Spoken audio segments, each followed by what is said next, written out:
I just got my Tudor Pelagos FXD Alinghi Red Bull Racing Edition chronograph back from the Tudor/Rolex Service Center in Dallas, Texas. What happened?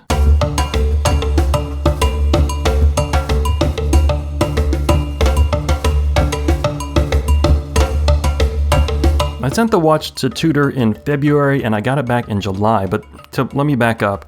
I bought this watch in September last year. After trying it on in Geneva, I immediately loved the watch. So comfortable and light, and the colors, black, red, and this almost purplish blue.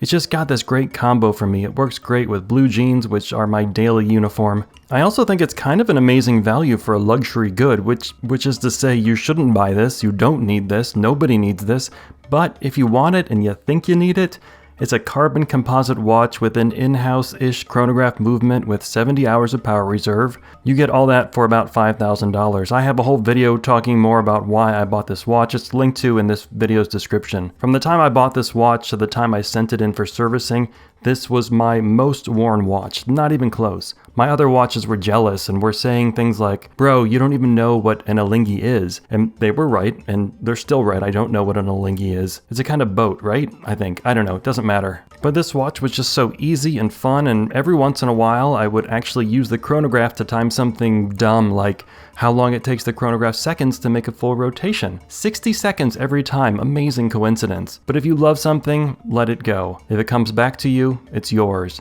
Now, that saying doesn't really make sense to me, but it's written in papyrus font, so it's either meaningful or it's marketing content for a yoga studio. But that's what I did. I let it go to Dallas, and after way too many months, that's what happened. It came back to me. Okay, so finally, why did I send this in for servicing? When I bought this watch, I immediately started taking photos and videos of it, as one does when one buys a new watch. It's not just me, right? I quickly noticed that 2 markers on the dial were damaged. It looked like someone applied too much pressure when putting the markers on. They were probably just so excited to get this watch to the market that they got overzealous. And then also Tudor quality control got a little too excited and overlooked a flaw. But unlike my own flaws, you could only see these flaws under magnification. So day to day on my 7-inch wrist, I couldn't see the issues with my eyes. But with my brain, I couldn't unsee those smashed markers with my brain and with my soul such that they are. And I still wore the watch probably every other day, happily. But something like that eats away at the smooth gray matter of a perfectionist like me, just gnawing away at my atrophying brain. So in February, I took the watch to a local authorized dealer, thanks Connor at Benbridge Jeweler, and he did warn me that it could take a while because it probably meant replacing the dial and not just replacing the markers, and he was right.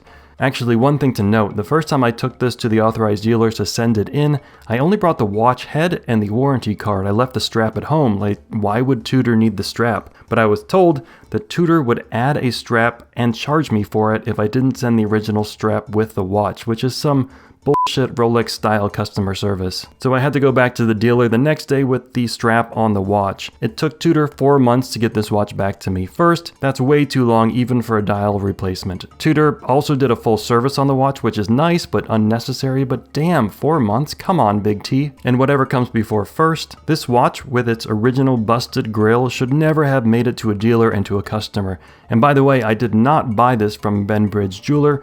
They just helped me get it to the service center. To Tudor's credit, the replacement was done well, and it was done totally for free to me. Tudor has a 5-year warranty, which means I could have let this thing chew on my brain for years before sending it in for a free dial replacement. On the one wrist, Tudor should never have let the original dial leave the manufacturer. On the other wrist, perfection just isn't possible with watches. Only 2 things in the universe are perfect: numbers and my wife. Hi, honey. If you want perfection, maybe stay away from mechanical jewelry. Whether it's the finishing or accuracy, your watch, it just isn't going to meet those standards. But now that I have the watch back, or rather now that it has come back to me, I'm back in love with this watch, and it makes no sense for me.